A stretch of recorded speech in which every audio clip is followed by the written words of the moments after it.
Sí.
Muy buenas tardes a todos. Vamos a comenzar esta quinta novena al Santísimo Cristo de la Viga. Lo vamos a hacer también con este momento introductorio que hemos llamado Arte y Evangelización. Cada día de la novena vamos presentando un misterio de la vida de Cristo y hoy es uno muy importante, que es la Eucaristía. Y dentro de este misterio de la Eucaristía hemos elegido una obra de arte muy conocida, por lo menos os sonará a la mayoría. Es ni más ni menos que La Última Cena de Leonardo da Vinci. Y tenemos pues la alegría de tener con nosotros a Pilar Sarabia, que es esposa de Ángel, también profesor en el Instituto Garcilaso como ella, padres de 2 hijos, uno ahora muy lejos, al otro lado del Océano Atlántico, y seguro que os acordáis de él todos los días, y la otra todavía por aquí. Y bueno, profesora también incluso de algunas de las que han intervenido hasta ahora, porque lleva ya muchos años como profesora de arte, de historia del arte y de otras materias en el instituto. Pues le agradecemos aquí su presencia y para nosotros es una alegría, es miembro de nuestra comunidad parroquial, de nuestra parroquia. Saludamos desde aquí pues también a su familia, a sus hijos, a su madre, que también pues no sé si está aquí o estará viéndolo desde casa, escuchándolo, y a su hermana Carmen, que también es profesora en el Instituto Garcilaso de la Vega. Pues vamos a escucharla y vamos a ir aprendiendo muchas cosas de esta obra de arte que ha estado muy presente pues, en todos los libros y de explicación del arte y que nos puede venir bien conocer más en profundidad. Muchas gracias, Pilar. Gracias. Buenas tardes a todos. Mi agradecimiento por su asistencia al acto, a todos los aquí presentes y a las personas que lo están siguiendo por el canal de YouTube de la parroquia. Agradecer también a don Luis por darme la oportunidad de poder estar aquí esta tarde con ustedes, de haberme incluido en esta iniciativa que une a la Iglesia con el arte y la cultura, y también pues, por permitirme compartir foro con mis compañeros, alumnos, mi consideración especial a María y Ana Cristina Torres. Alabar también su idea de haber hecho coincidir este proyecto con las novenas dedicadas al Cristo de la Viga, de tanto arraigo y devoción en el pueblo y tan especialmente importantes para todos los villacañeros. Bueno, y sin más demora comienzo la presentación de la obra que tenemos aquí. Vamos a analizar La Última Cena de Leonardo da Vinci. Es el símbolo de la institución de la Eucaristía por Jesucristo. Está considerada por muchos historiadores del arte como la obra maestra de este autor, junto con la Gioconda o la Virgen de las Rocas, que seguro que a ustedes les debe de sonar. Se trata de un icono, esto es, un modelo para poder plasmar la última cena de Pascua entre Jesús y sus discípulos, como pueden contemplar, según se relata en el Evangelio de San Juan en el capítulo 13. Técnicamente, bueno, esta pintura es una pintura mural. Se encuadra dentro del Renacimiento y, por tanto, de la Edad Moderna, y fue realizada a finales del siglo XV, muy a finales, entre 1495 y 1498. Entonces, aunque esté muy a finales, se la considera del Cinquecento italiano. Sería como el periodo intermedio del Renacimiento, 400 hacia 1400, 1500, 500. Vale, su realización duró aproximadamente 4 años. Sus dimensiones son enormes, 4,6 de alto por 8,8 de ancho. Para que ustedes se imaginen, bueno, pues la portería de fútbol es bastante más pequeña que este mural, es grandioso, ¿vale? Y aunque se suele hablar de ella como un fresco, pues realmente no lo es. No lo es porque los frescos se hacen con temple y en este caso es una mezcla de temple y óleo sobre yeso. Bien, Leonardo, en este caso,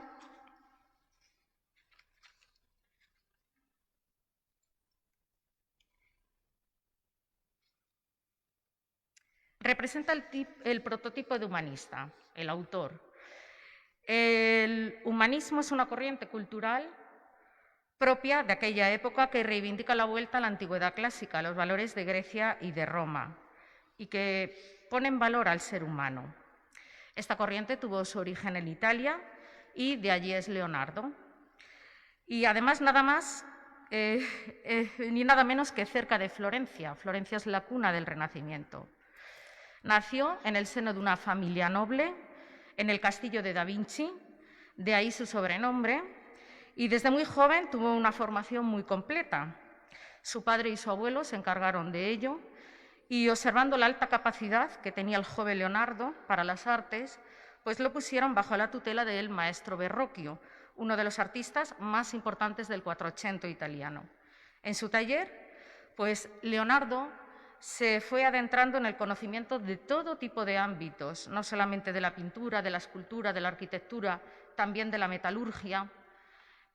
Los talleres artesanales de artistas en el Mediterráneo eran muy completos en formación.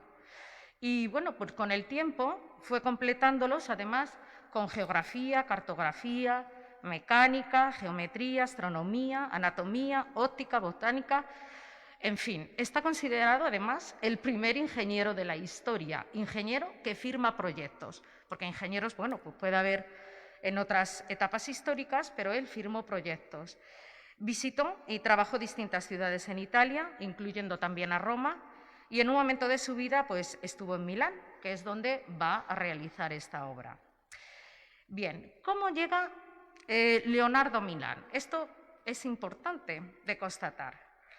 Fue por una recomendación. Él estaba en Florencia, trabajaba a las órdenes de Lorenzo de Medici, y Lorenzo de Medici decide recomendarlo a su amigo Ludovico Sforza, duque de Milán y mecenas de esta obra.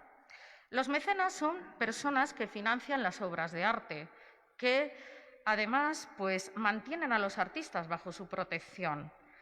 Se sienten atraídos por la cultura, pero también es cierto que ellos utilizan la cultura como manifestación de poder.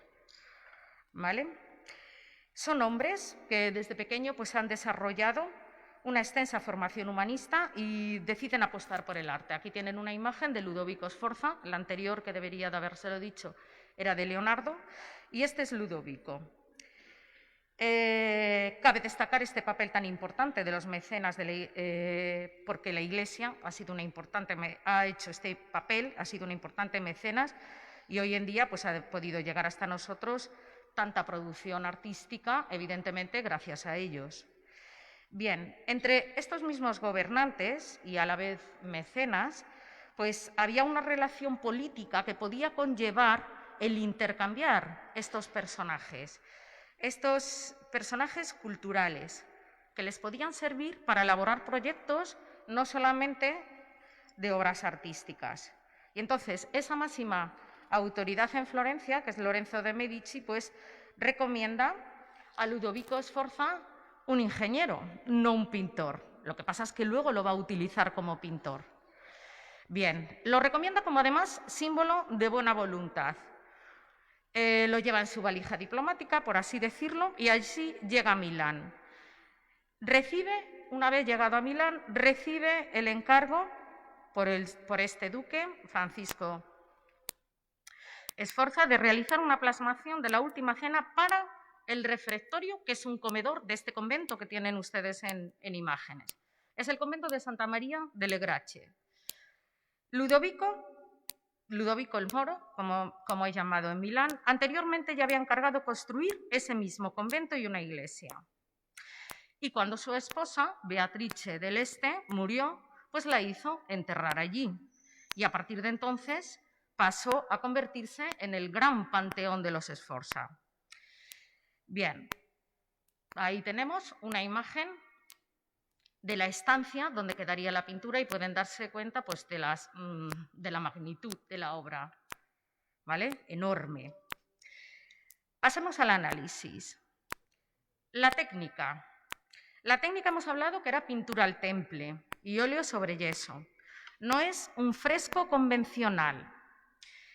No es óleo, no está hecho sobre un lienzo, es un fresco sobre muro. ¿Cómo se realizaba? Es interesante conocerlo. Se prepara el muro a base de un enlucido de cal apagada, de polvo de mármol y de agua. Ahí tienen a un padre dominico, que es el convento donde se halla la obra, observando. Se dan varias capas al muro y cuando la última capa aún está húmeda es cuando se debe de pintar sobre ella. Entonces, los pigmentos quedan integrados químicamente en la propia pared y eso pues, aumenta la durabilidad de la obra. Es lo que se conoce con el buono fresco.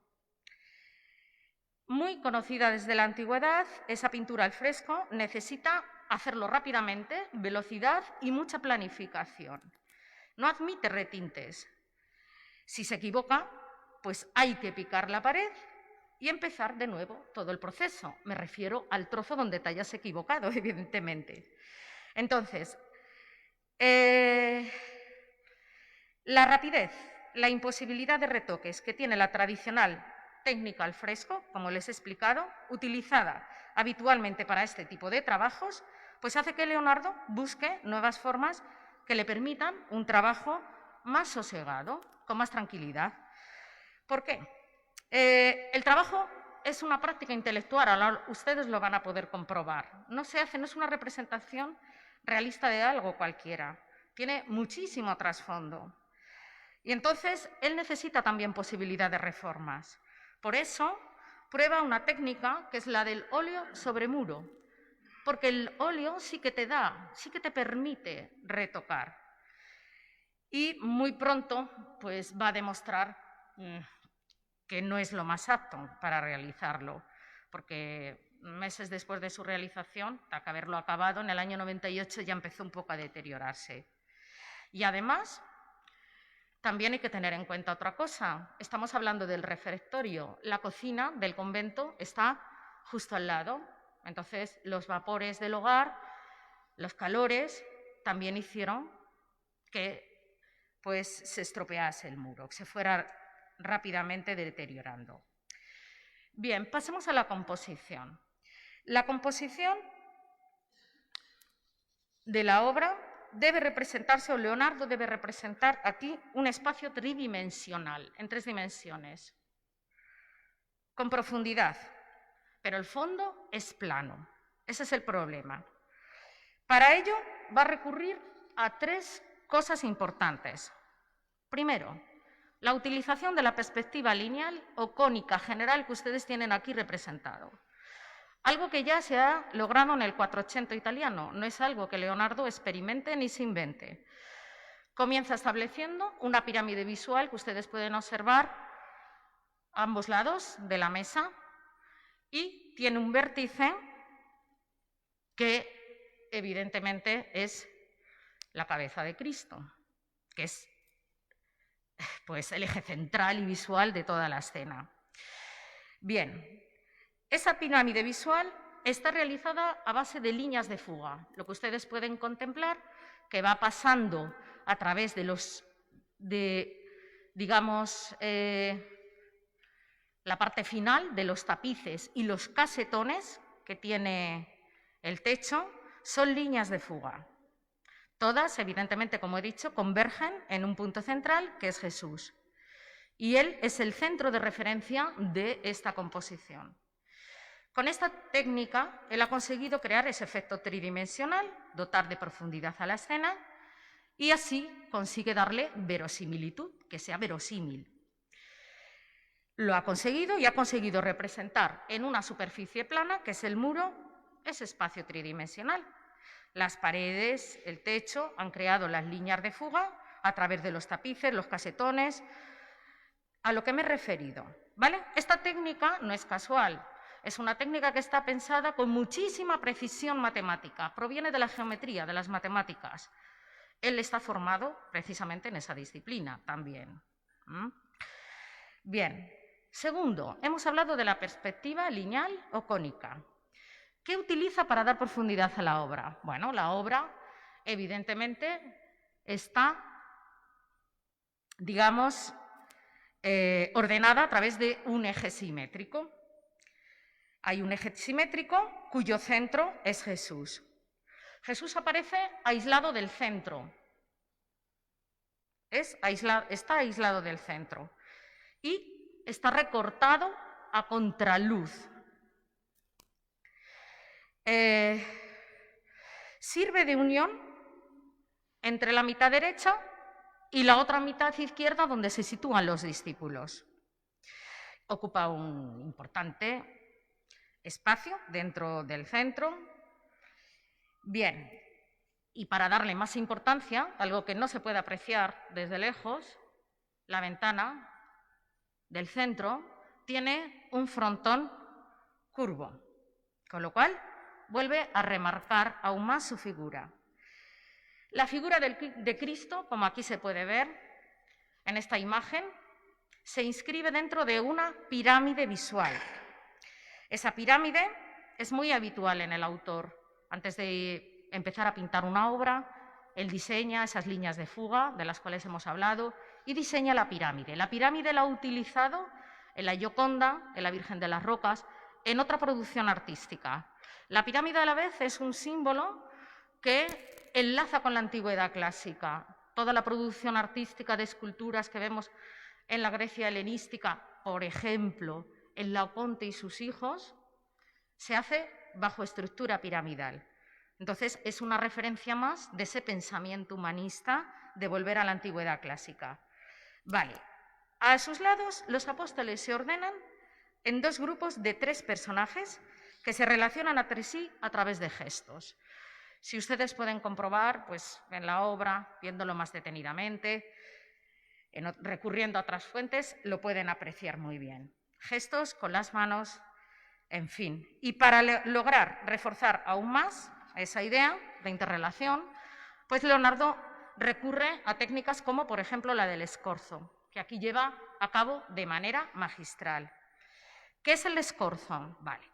Es una técnica que trata de representar a la figura, el objeto, de forma perpendicular al plano del espectador. Ustedes son mis espectadores. Si yo represento mi brazo así, lo estoy representando perpendicularmente a ustedes.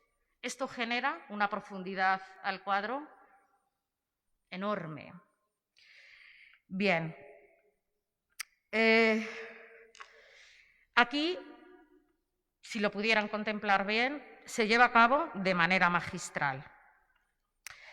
Tercero, hemos hablado de esa perspectiva lineal, del eje de simetría, cómo refuerza aún más la profundidad, con el uso de ventanas.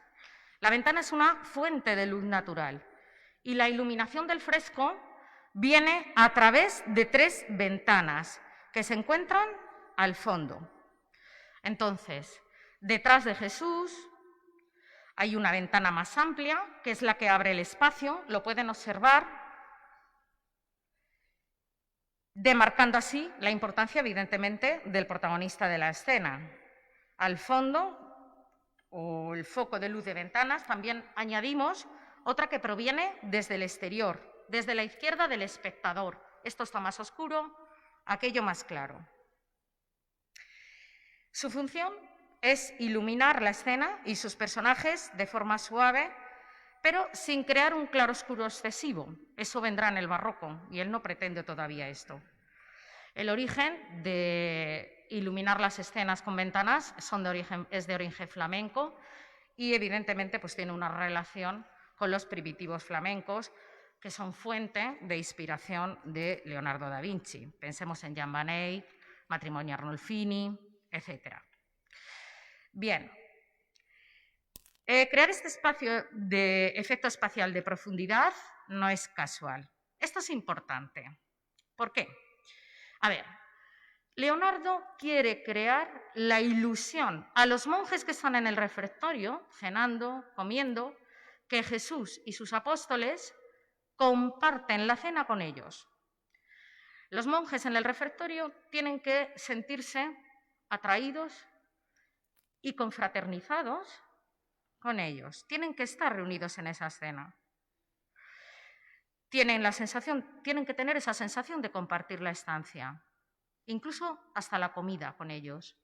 Por eso, Leonardo, en el cuadro, pinta una vajilla, unos utensilios, que son los mismos que utilizan los monjes dominicos en el convento de Santa María delle Grazie. Y en ese preciso momento. Bien, este recurso es algo muy utilizado en todo el Renacimiento, puesto que se trata de otorgar algo de contemporaneidad también un poco a la obra, que el espectador de la época se pueda sentir también identificado y pueda compartir el mensaje de la obra con ellos. La mesa donde Jesús celebra la última cena con sus discípulos debe integrarse en las mismas mesas del comedor del refectorio. Se consigue también dar una simulación de continuidad a la zona pintada al cubrirla con la misma techumbre que la real, siguiendo el mismo ritmo de las paredes. Es decir, la decoración que tiene el refectorio, tapices, los casetones que podemos observar en el techo, son una prolongación de lo que tiene el refectorio. Así es como Leonardo ha conseguido unificar escena con realidad, acercando el tema al espectador que se siente incluido en el mismo espacio. Y esto es algo que se va a llevar a cabo posteriormente en el barroco. Veamos el color. Debemos señalar que se encuentra sometido a una composición simétrica que realza evidentemente la figura de Cristo y el objetivo es equilibrar el color azul frío con el rojo cálido, por ejemplo, que se distribuye por todo el cuadro y que refuerzan pues, el espíritu dialéctico que también podemos encontrar en él. Esta alternancia se culmina la figura de Cristo, como podemos observar, dividida en 2 zonas cromáticas que ustedes pueden observar, rojo y azul, y que resumen todo el cuadro. El resto de la composición está ocupada por tonos terrosos de carácter neutro que intentan eliminar distracciones y lo que nos hacen es concentrar la mirada en Jesucristo. A pesar de que todos los puntos convergen en Jesús, tiene una posición abierta y expansiva con los brazos extendidos. Mirada totalmente tranquila que evidentemente contrasta pues, con la disposición de los discípulos. Bien, y relacionado con el color y con la perspectiva lineal, debemos incorporar la perspectiva aérea, técnica magistral en la obra de Leonardo. Ahonda más en el efecto de profundidad. Para Leonardo, el ojo humano no percibe con la misma nitidez los objetos que tenemos cerca que los que están alejados. Entre el espectador y los objetos se interpone lo que se conoce con lo que sería la atmósfera, que hace que los objetos se vean más pálidos, más azules, nebulosos, menos distinguibles, tanto a media como a larga distancia. Y cuando Leonardo quiere crear imágenes realistas, por tanto, lo que hace es difuminar, como ustedes pueden ver, los contornos de las figuras con lo que él llama la técnica del esfumato, para reflejar cómo se muestran los objetos a la percepción nuestra, a la percepción humana. Hemos hablado de la composición y ahora debemos centrarnos en el tema. Leonardo nos muestra el momento exacto de la reacción de los discípulos cuando Jesús anuncia la traición de uno de los presentes, según el Evangelio de San Juan, capítulo 13, versículos del 21 al 31, que dicen: tras decir estas cosas, Jesús se conmovió en su espíritu y dijo con toda claridad: en verdad os digo que uno de vosotros me va a entregar. Los discípulos se miraron unos a otros, pues no sabían a quién se refería. Uno de ellos, el que Jesús amaba, estaba recostado a su lado en la mesa, y Simón Pedro le hizo señas para que le preguntara de quién hablaba. Se volvió hacia Jesús y le preguntó: Señor, ¿quién es? Jesús le contestó: voy a mojar un pedazo de pan en el plato. Aquel al cual se lo dé, ese es. Jesús mojó un pedazo de pan y se lo dio a Judas Iscariote, hijo de Simón. Apenas Judas tomó el pedazo de pan, Satanás entró en él. Entonces Jesús le dijo: lo que vas a hacer, hazlo pronto. Ninguno de los que estaban a la mesa comprendió por qué Jesús lo decía. Como Judas tenía la bolsa común, algunos creyeron que Jesús quería decirle: compra lo que nos hace falta para la fiesta, o bien da algo a los pobres. Judas se comió el pedazo de pan y salió inmediatamente. Era de noche. Cuando Judas salió, Jesús dijo: ahora es glorificado el Hijo del Hombre y Dios es glorificado en él. Por lo tanto, Dios lo va a introducir en su propia gloria y lo glorificará muy pronto. Bien, también, y como he comenzado diciendo, se hace referencia evidentemente a la institución de la Eucaristía que realizó aquella misma noche, pues los brazos extendidos de Jesús en el cuadro atraen la mirada del espectador hacia la copa de vino y el pan que tiene ante él. Los personajes entonces reaccionan de forma enérgica ante ese anuncio, su consternación queda muy bien reflejada en sus gestos totalmente agitados. Cada uno de ellos está lleno de espíritu y utilizan cada parte de su cuerpo para expresar sentimientos, pasiones. Podemos identificar a cada apóstol, porque Leonardo así lo ha dejado en sus cuadernos y bocetos para la obra. Sus discípulos también, en sucesivas obras, han dejado constancia para poderlos identificar perfectamente. Veamos a los 12 discípulos representados. Aparecen en grupos de tríos, a excepción de Jesús. De izquierda a derecha son, en el primer grupo, primera tríada, Bartolomé, Santiago el Menor y Andrés. El segundo, Judas Iscariote, que se inclina hacia atrás, Pedro y Juan, llamado el imberbe. El personaje central, Jesús. Y tercer grupo, Tomás, Santiago el Mayor, que está indignado, y Felipe. Cuarto, al final, Mateo, Judas Tadeo y Simón. Para plasmarlos en la obra, recogió sus investigaciones sobre distintas disciplinas entre las que se encontraba la anatomía, de la cual Leonardo es un experto. Entonces, se valía también de observación de fisonomías, gestos, que luego reutilizó para sus obras. La variedad de todos los gestos, las actitudes, son un verdadero catálogo de todas las reacciones humanas, lo que nos encontramos en el cuadro. A él le interesa la penetración psicológica del personaje. Llama de todos los personajes la atención Judas. ¿Por qué? Porque, a diferencia de cómo lo trata la tradición iconográfica, no está separado del grupo. Está integrado entre los comensales, en el mismo grupo que Pedro y Juan. Con ello, Leonardo introduce una innovación en el fresco que lo va a poner en el centro de todas las referencias artísticas de su tiempo. Y además logra dar un tratamiento diferenciado a cada uno de los personajes. Cada uno tiene sus rasgos psicológicos propios. La figura de Cristo, sin embargo, en esa contradicción dialéctica de la cual anteriormente he hablado, está tranquila, está serena. Acaba de escuchar, los apóstoles acaban de escuchar de sus labios que alguno de ellos le va a traicionar, pero él está tranquilo. Veamos la simbología de la obra. En manos de Pedro va a poner un cuchillo. No se puede observar demasiado bien aquí.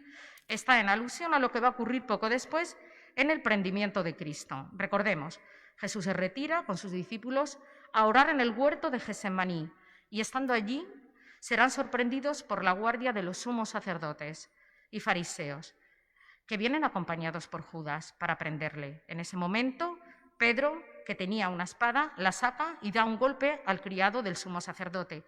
Le corta la oreja derecha, la alusión del cuchillo. Con esto, lo que hace Leonardo es ahondar aún más en la psicología del personaje. Pedro, sin duda, es uno de los más radicales de los apóstoles.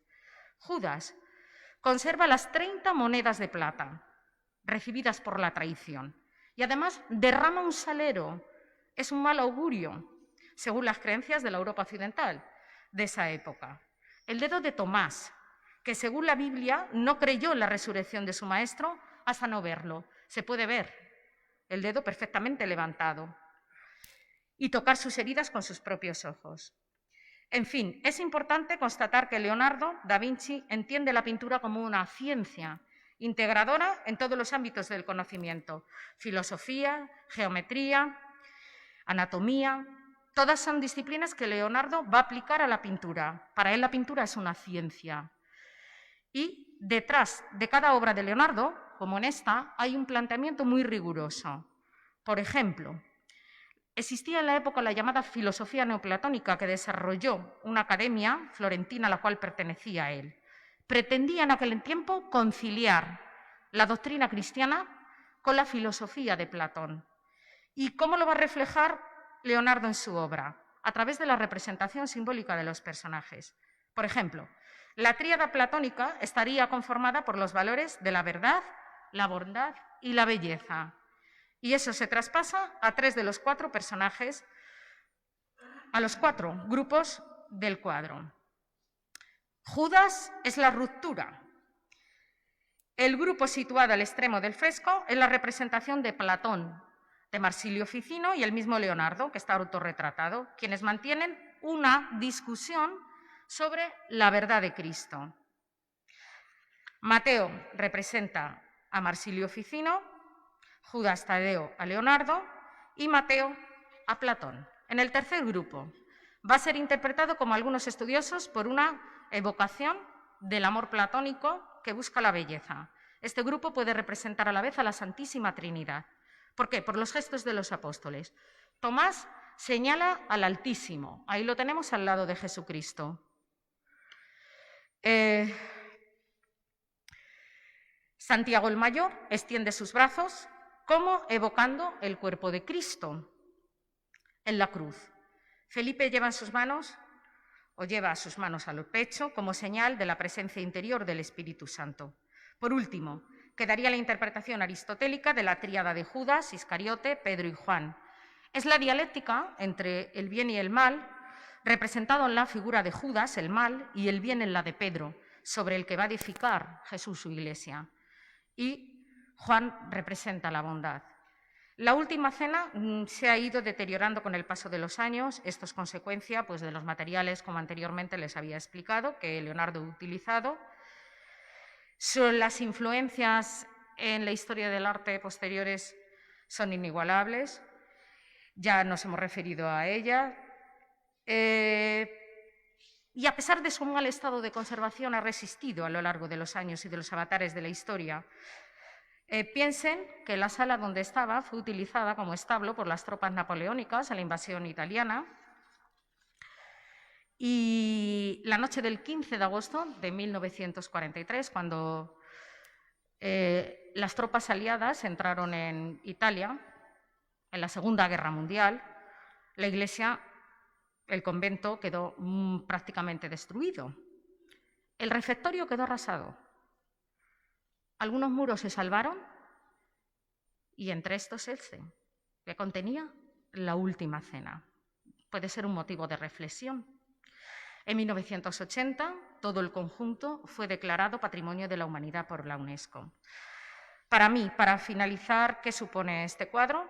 Yo hago dos lecturas, una la del perdón, representado la acción de Jesucristo con respecto a uno de sus discípulos.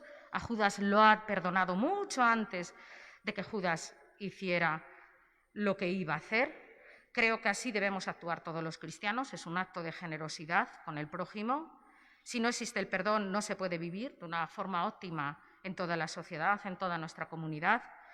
Tampoco podemos obtener la optimización del sacramento de la Eucaristía, que queda instituido en este preciso momento. Esta para mí sería la segunda lectura. Y la Eucaristía, a la que hace mención la obra, es un signo de unidad entre todos los cristianos.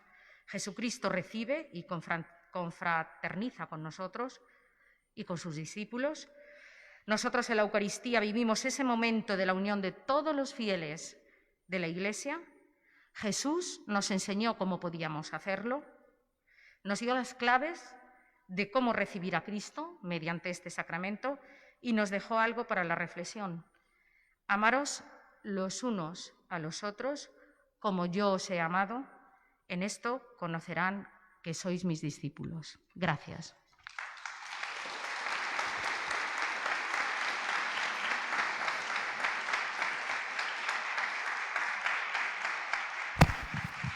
Bueno, pues agradecemos a Pilar esta explicación tan completa del cuadro de la Última Cena de Leonardo da Vinci y seguiremos. Mañana será Ángel Novillo, sobrino, el que nos explicará también uno de las imágenes más importantes de la Semana Santa en España, que es la Última Cena, que es Getsemaní, la oración del huerto. Hoy estamos en la Eucaristía y pasaremos luego a la oración del huerto. Pues nada más, vamos a prepararnos ya inmediatamente para la misa.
En el nombre del Padre, del Hijo y del Espíritu Santo. El Dios de la vida, que ha resucitado a Jesucristo rompiendo las ataduras de la muerte, esté con todos vosotros. Ofrecemos la Santa Misa por Jesús Gallego Irala y María Sagrario, difuntos de la familia. Pues nos disponemos a celebrar la Santa Misa en este quinto día de la novena en honor al Santísimo Cristo de la Viga. Lo hacemos como siempre, reconociendo ante el Señor humildemente nuestros pecados.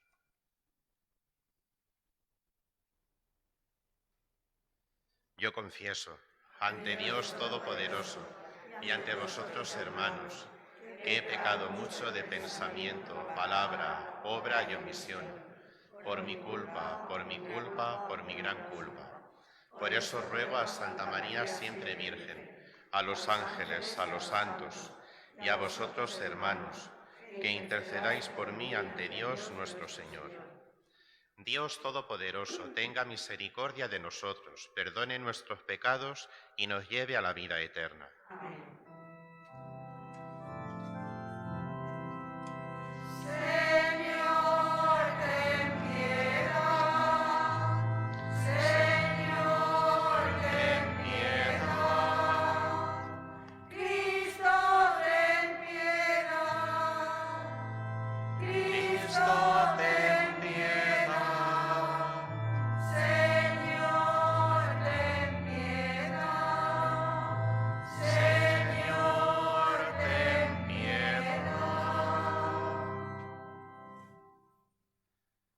Gloria a Dios en el cielo, y en la tierra paz a los hombres que ama al Señor. Por tu inmensa gloria te alabamos, te bendecimos, te adoramos, te glorificamos. Te damos gracias, Señor Dios, Rey celestial, Dios Padre Todopoderoso, Señor Hijo único Jesucristo, Señor Dios, Cordero de Dios, Hijo del Padre. Tú que quitas el pecado del mundo, ten piedad de nosotros. Tú que quitas el pecado del mundo, atiende nuestra súplica. Tú que estás sentado a la derecha del Padre, ten piedad de nosotros. Porque solo tú eres santo, solo tú, Señor, solo tú, Altísimo Jesucristo, con el Espíritu Santo, en la gloria de Dios Padre. Amén. Oremos. Señor Dios Todopoderoso, tú elegiste a San Isidoro, obispo y doctor de la Iglesia, para que fuese testimonio y fuente del humano saber. Concédenos por su intercesión una búsqueda atenta y una aceptación generosa de tu eterna verdad. Por nuestro Señor Jesucristo, tu Hijo, que contigo vive y reina en la unidad del Espíritu Santo y es Dios por los siglos de los siglos. Amén.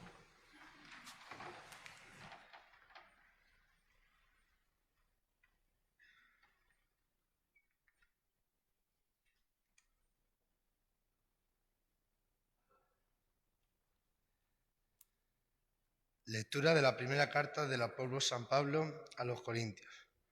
Yo mismo, hermanos, cuando vine a vosotros a anunciaros el misterio de Dios, no lo hice con sublime elocuencia o sabiduría, pues nunca entre vosotros me precié de saber cosas alguna, sino a Jesucristo y este crucificado. También yo me presenté a vosotros débil y temblando de miedo. Mi palabra y mi predicación no fue con persuasiva sabiduría humana, sino en la manifestación y el poder del Espíritu, para que vuestra fe no se apoye en la sabiduría de los hombres, sino en el poder de Dios. Sabiduría, sí, hablamos entre los perfectos, pero una sabiduría que no es de este mundo, ni de los príncipes de este mundo, condenados a perecer, sino que enseñamos una sabiduría divina, misteriosa, escondida, predestinada por Dios antes de los siglos para nuestra gloria, sino de los príncipes de este mundo, la ha conocido, pues si la hubiese conocido, nunca hubiera crucificado al Señor de la gloria, sino que, como está escrito, ni el ojo vio, ni el oído oyó, ni el hombre puede pensar lo que Dios ha preparado para los que le aman. Y Dios no lo ha revelado por el Espíritu, pues el Espíritu lo sondea todo, incluso lo profundo de Dios. Palabra de Dios.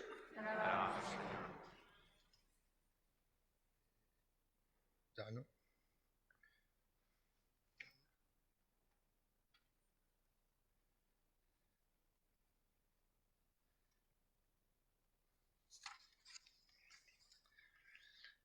Lámpara es tu palabra para mis pasos, luz en mi sendero.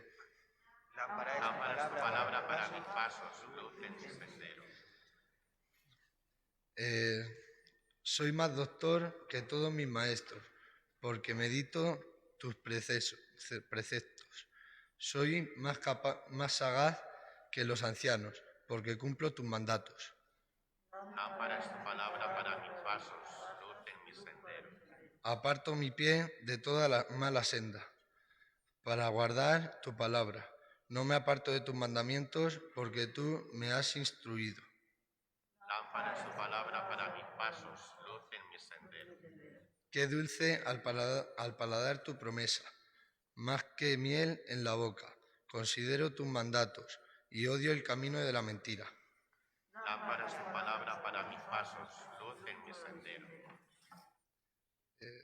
Brille así vuestra luz ante los hombres, para que vean vuestras buenas obras y den gloria a vuestro Padre. Lámpara es tu palabra para mis pasos.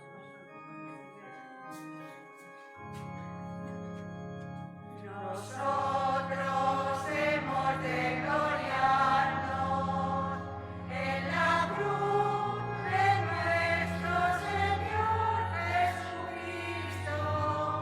En Él está nuestra salvación, vida y resurrección. Él nos ha salvado y libertado. El Señor esté con vosotros. Y con tu espíritu. Lectura del Santo Evangelio según San Mateo. Gloria a ti, Señor. En aquel tiempo dijo Jesús a sus discípulos: Vosotros sois la sal de la tierra, pero si la sal se vuelve sosa, ¿con qué la salarán? No sirve más que para tirarla fuera y que la pise la gente. Vosotros sois la luz del mundo. No se puede ocultar una ciudad puesta en lo alto de un monte. Tampoco se enciende una lámpara para meterla debajo del celemín, sino para ponerla en el candelero y que alumbre a todos los de la casa.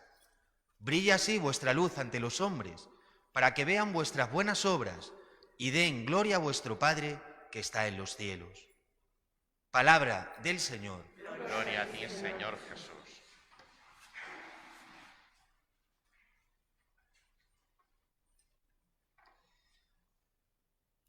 Queridos hermanos todos en el Señor,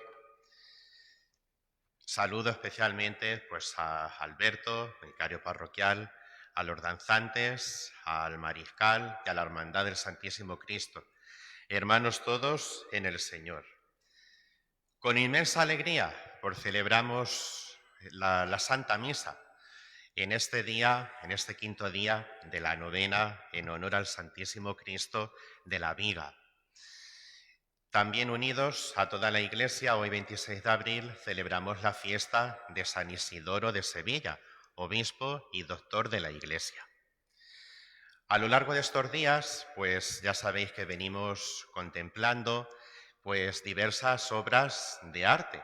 Hoy, pues Pilar tan maravillosamente nos ha explicado la última cena de Leonardo da Vinci.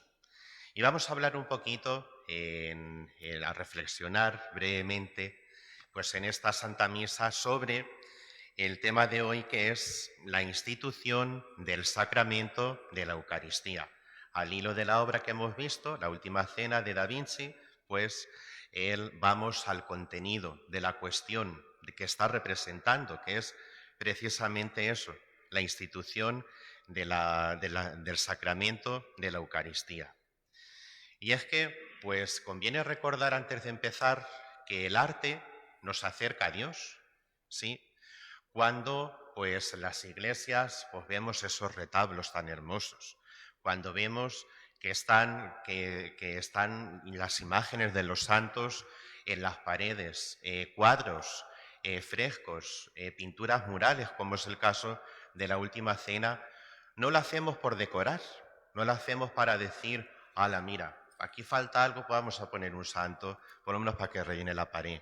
No, tiene un sentido que es llevarnos a Dios, que es suscitar en nosotros sentimientos de amor a Cristo. La imagen del Santísimo Cristo de la viga, cuando le vemos, nuestro corazón se derrite. Es una imagen muy bella que representa a Cristo en la cruz. Y cuando vemos al Cristo, pues le pedimos desde lo más profundo de nuestro corazón, Santísimo Cristo, sé tú la viga de mi vida. Sé tú el sostén de mi fe, el sostén de mi familia. Sin ti, Santísimo Cristo, no puedo soportar las tormentas que a veces vienen en mi vida. Estos son unos días especiales, los de esta novena y especialmente el día 1, su fiesta, para agarrarnos a la viga que es Cristo, porque es igual que aquel que edifica, que dice el Evangelio, aquel que edifica su casa sobre piedra. Edifiquemos nuestra vida en Cristo. Así, por muchos pecados que vengan, por muchas tormentas que vengan en nuestra vida, estamos bien edificados.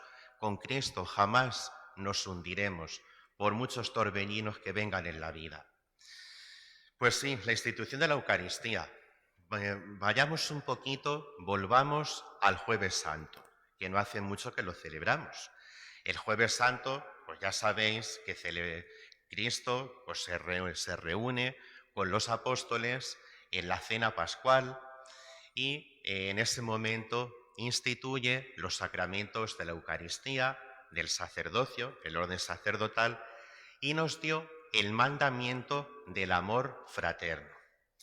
Esta última cena de Leonardo da Vinci, como nos contaba Pilar antes, representa exactamente ese momento en el que Jesucristo está anunciado a los apóstoles después del lavatorio de los pies, de decirles esto que yo he hecho con vosotros, lavaros los pies unos a otros, hacedlo entre vosotros.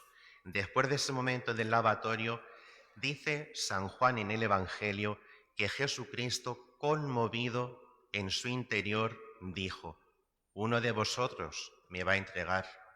Por eso vemos en la escena que están como los apóstoles revolucionados.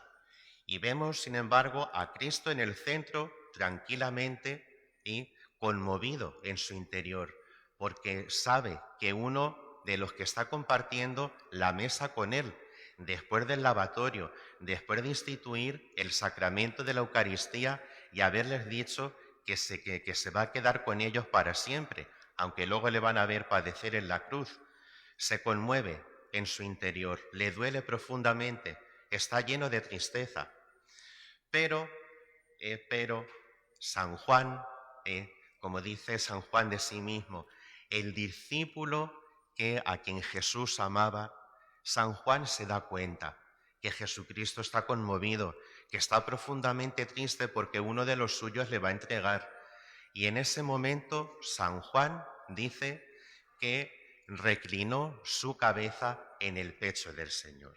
Fijaos esta escena de San Juan poniendo su cabeza, descansando en el corazón de Cristo, en el pecho del Señor. Con esa imagen es como entendemos el sacramento y vivimos, mejor dicho, el sacramento de la Eucaristía.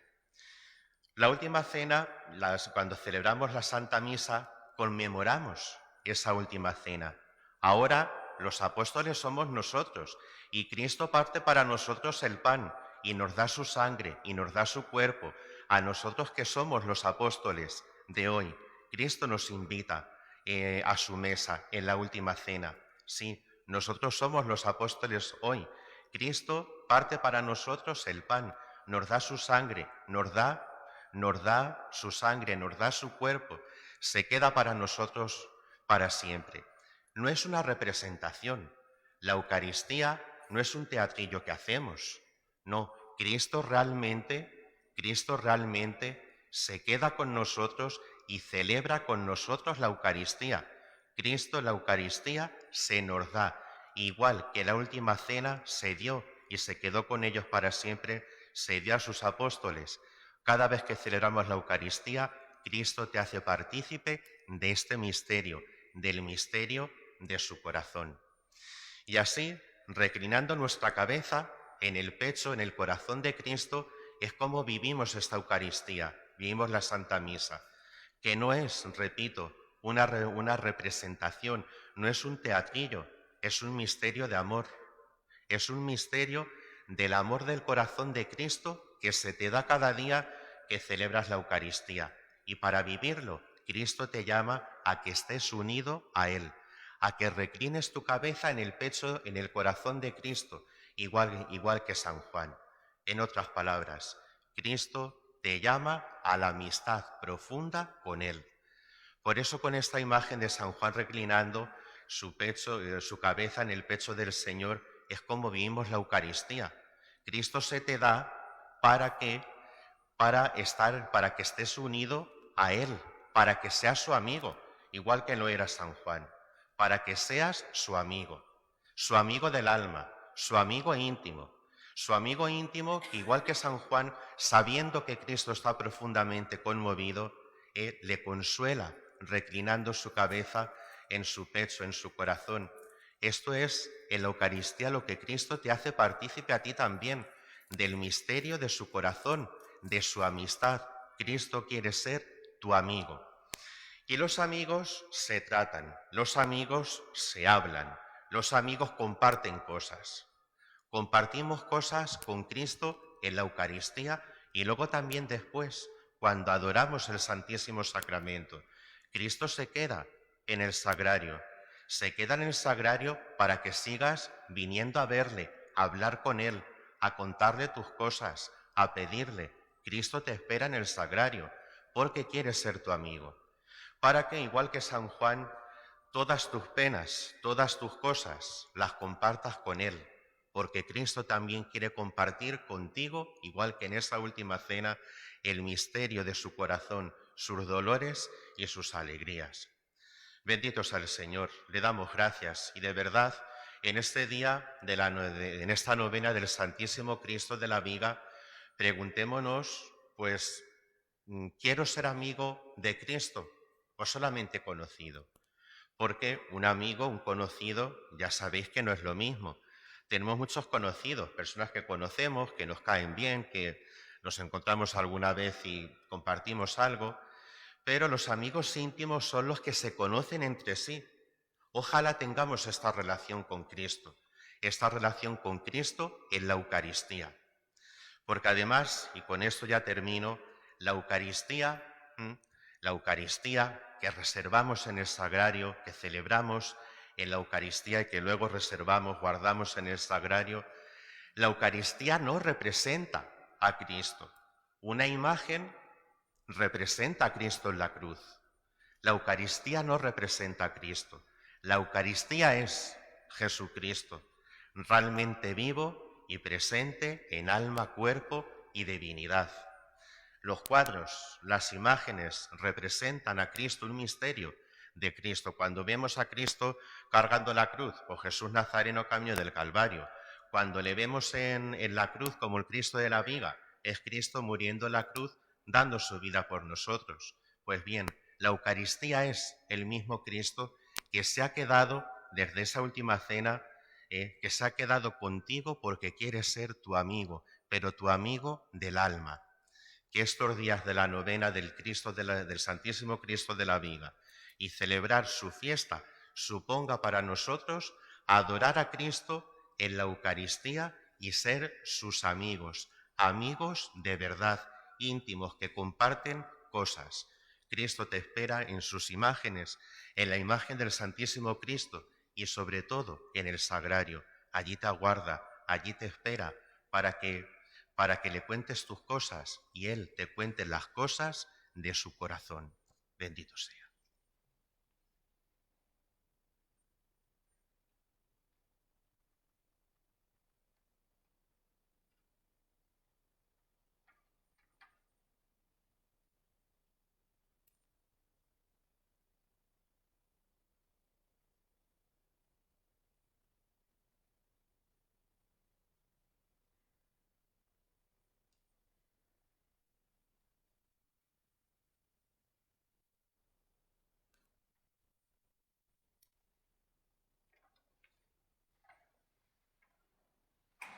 Oremos a Dios Padre, fuente de toda verdad, en esta fiesta de San Isidoro.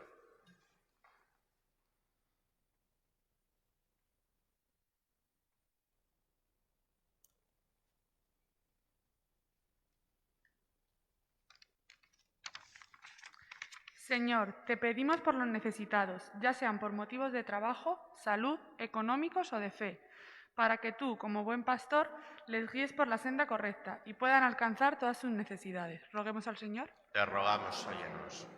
Señor, te pedimos por nuestros danzantes, que como representación de la juventud sirvan como ejemplo para el resto de jóvenes, dispuestos a seguir la llamada de Dios y a entregarse generosamente para el bien de los hombres. Roguemos al Señor. Te rogamos, óyenos. Señor, te pedimos por todas las personas del mundo, para que nos libres de nuestras envidias y nuestros celos, y nos ayudes a llevar por bandera el amor al prójimo que siempre nos has enseñado.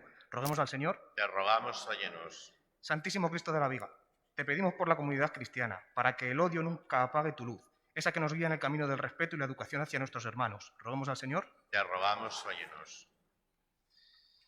Dios Padre nuestro, que nos has enviado a Jesucristo, camino, verdad y vida, escucha la oración de tu Iglesia en esta celebración de San Isidoro, intercesor nuestro, por Jesucristo nuestro Señor. Amén.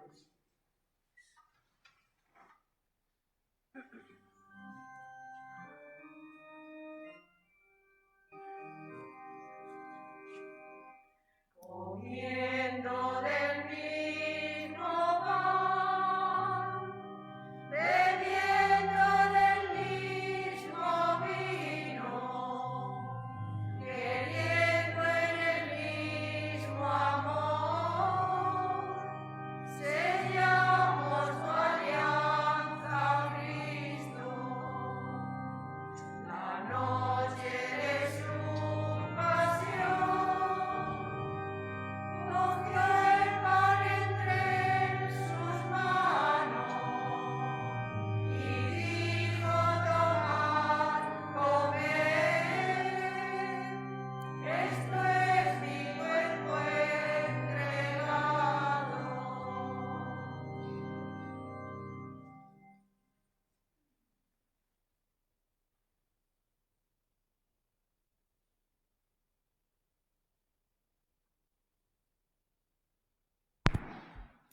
Orad, hermanos, para que este sacrificio mío y vuestro sea agradable a Dios Padre Todopoderoso.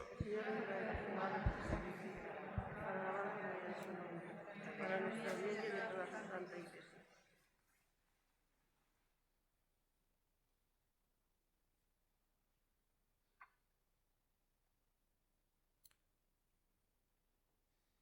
Que estas ofrendas, Señor, fruto del trabajo del hombre, atraigan tus bendiciones y nos hagan dóciles al Espíritu de la verdad. Por Jesucristo nuestro Señor. Amén. El Señor esté con vosotros. Y con tu espíritu Levantemos el corazón. lo tenemos levantado hacia el Señor. Demos gracias al Señor nuestro Dios. Es justo y necesario. En verdad es justo y necesario, es nuestro deber y salvación darte gracias siempre y en todo lugar, Señor Padre Santo, Dios Todopoderoso y Eterno, por Cristo Señor nuestro. Porque nos concedes la alegría de celebrar hoy la fiesta de San Isidoro y fortaleces a tu Iglesia con el ejemplo de su vida, la abundancia de su doctrina y la luz de su saber. De este modo la instruyes con su palabra y la proteges con su intercesión. Por eso nos asociamos al júbilo de los coros celestiales y llenos de su misma alegría, proclamamos tu gloria diciendo: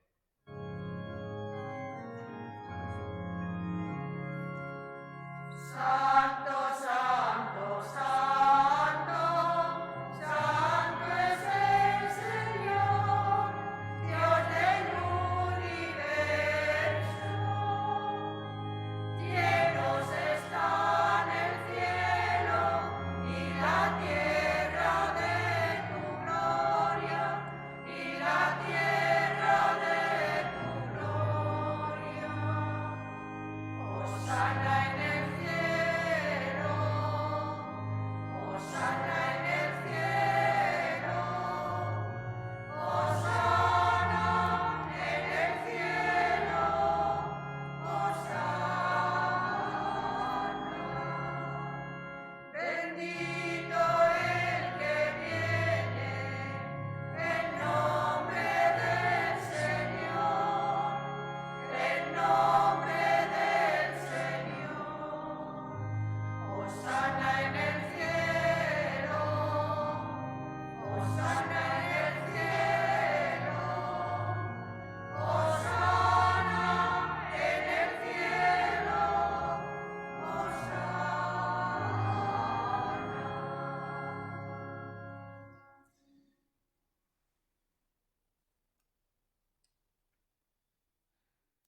Santo eres, en verdad, Señor, fuente de toda santidad.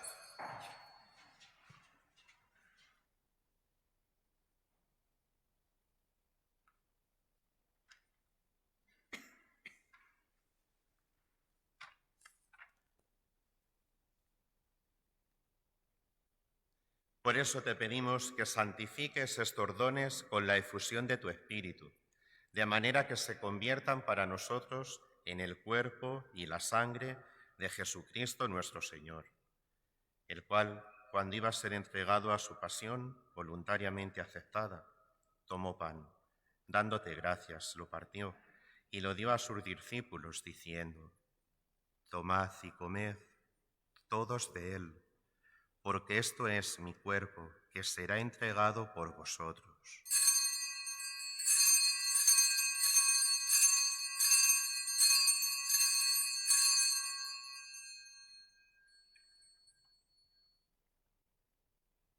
Del mismo modo, acabada la cena, tomó el cáliz, y dándote gracias de nuevo, lo pasó a sus discípulos, diciendo: Tomad y bebed todos de él, porque este es el cáliz de mi sangre, sangre de la alianza nueva y eterna, que será derramada por vosotros y por muchos para el perdón de los pecados. Haced esto en conmemoración mía.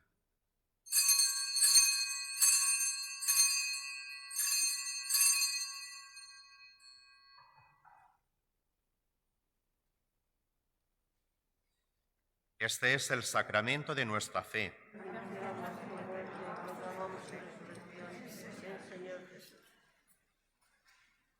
Así pues, Padre, al celebrar ahora el memorial de la muerte y resurrección de tu Hijo, te ofrecemos el pan de vida y el cáliz de salvación, y te damos gracias porque nos haces dignos de servirte en tu presencia.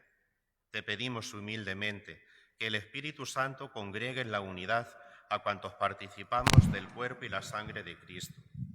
Acuérdate, Señor, de tu Iglesia extendida por toda la tierra. Y con el Papa Francisco, con nuestro obispo Francisco y todos los pastores que cuidan de tu pueblo, llévala a su perfección por la caridad. Acuérdate también de nuestros hermanos que durmieron en la esperanza de la resurrección, de Jesús Gallego Irala, María Sagrario y difuntos de la familia, y de todos los que han muerto en tu misericordia. Admítelos a contemplar la luz de tu rostro. Ten misericordia de todos nosotros, y así, con María, la Virgen, Madre de Dios, su esposo San José, los apóstoles y cuantos vivieron en tu amistad a través de los tiempos, merezcamos, por tu Hijo Jesucristo, compartir la vida eterna y cantar tus alabanzas. Por Cristo, con Él y en Él, a ti, Dios Padre omnipotente, en la unidad del Espíritu Santo, todo honor y toda gloria por los siglos de los siglos.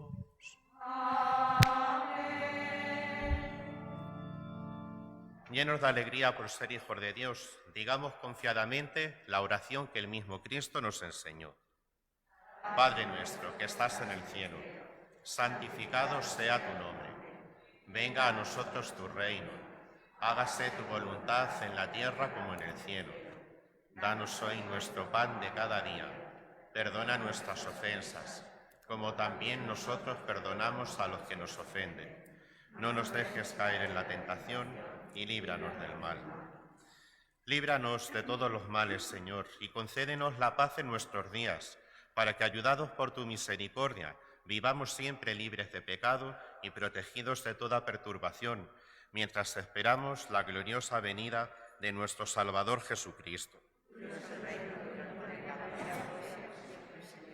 Señor Jesucristo, que dijiste a tus apóstoles, la paz os dejo, mi paz os doy. No tengas en cuenta nuestros pecados, sino la fe de tu Iglesia, y conforme a tu palabra concédele la paz y la unidad. Tú que vives y reinas por los siglos de los siglos. Amén. La paz del Señor esté siempre con vosotros. Cordero de Dios, que quitas el pecado del mundo.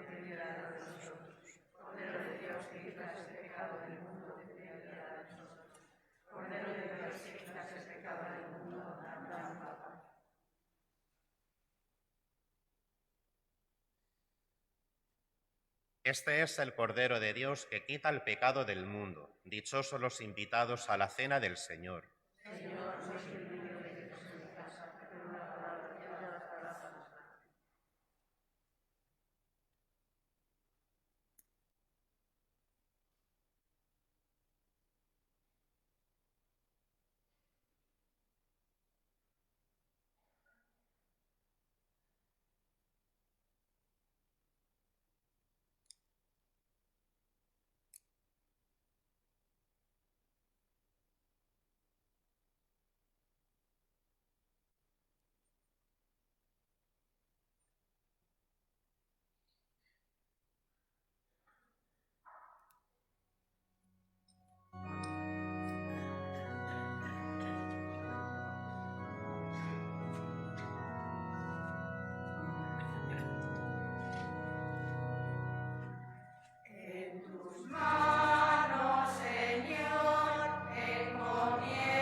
Oremos. A los que has alimentado con Cristo pan de vida, ilumínalos, Señor, con las enseñanzas de Cristo Maestro, para que en la fiesta de San Isidoro aprendan tu verdad y la hagan vida propia en la práctica del amor. Por Jesucristo nuestro Señor. Amén. Pues agradecemos a José Ángel también que nos haya presidido hoy la Eucaristía. Él sabéis que es de origen villacañero por sus padres que están aquí presentes y es párroco del Romeral y también adscrito a nuestra parroquia y colaborador también en nuestra parroquia en diversas tareas. Deciros que mañana tendremos por la tarde a las 8 la presentación de otra obra de arte que hará pues Ángel Novillo Sánchez de Pedro, danzante, y será la oración del huerto de Salcillo, una de las obras maestras de la imaginería en España. Y luego a las 8:30 tendremos la Eucaristía que va a presidir el párroco de Villa de Don Fadrique, Juan José Espinosa. Estamos invitando pues, a todos los sacerdotes, vendrán los 5 párrocos de los 5 pueblos del arciprestazgo a presidir alguna de las novenas. Deciros también que mañana a las 6 celebraremos la misa del entierro de Pilar Fernández, que hoy ha fallecido con una muerte repentina a los 66 años. Nos unimos a sus hijos en este momento, pues de dolor y de desconcierto por estas muertes tan repentinas, y la tendremos presente en la oración ante el Cristo de la Viga. Y ahora vamos a cantar ya el himno al Cristo de la Viga, y luego ya recibimos la bendición. Vamos a escuchar a los danzantes que van a hacer 2 dichos. Ya se nos olvidaba casi algo muy importante en las novenas de este año. Nos sentamos.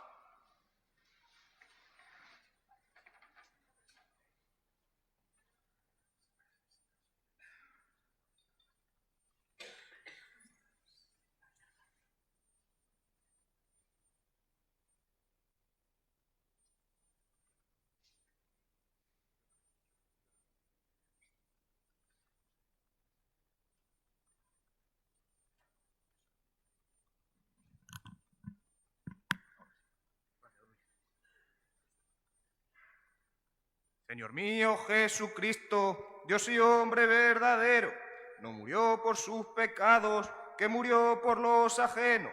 En la cruz está clavado con dulces clavos de hierro. Si algún día lo visito en el santo sacramento o en la hostia consagrada, donde está su sacro cuerpo, a la Virgen del Rosario, este rosario le ofrezco. Si con gracia ella lo acoge, seguro tendré yo el cielo. Santo Cristo de la Viga, yo te quisiera pedir que protejas a mis sobrinas y no las alejes de ti.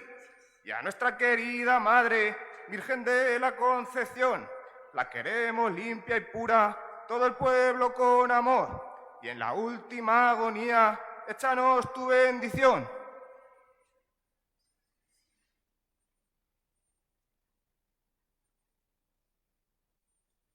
Cielo hay gris tormenta, que oscuro los nubarrones.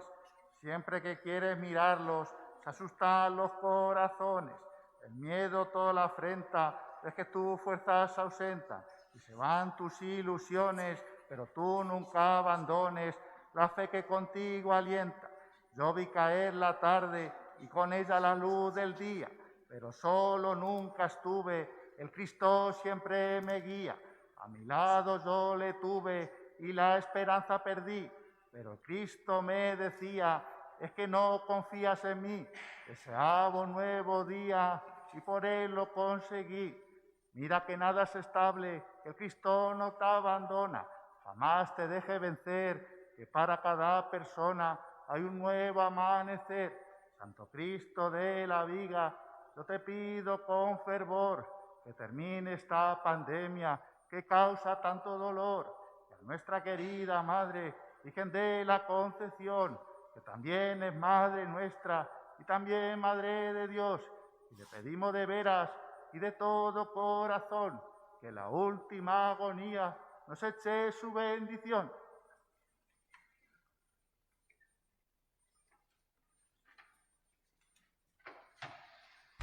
Ahora ya comenzamos el himno al Cristo de la Viga.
Te adoramos, oh Cristo, y te bendecimos.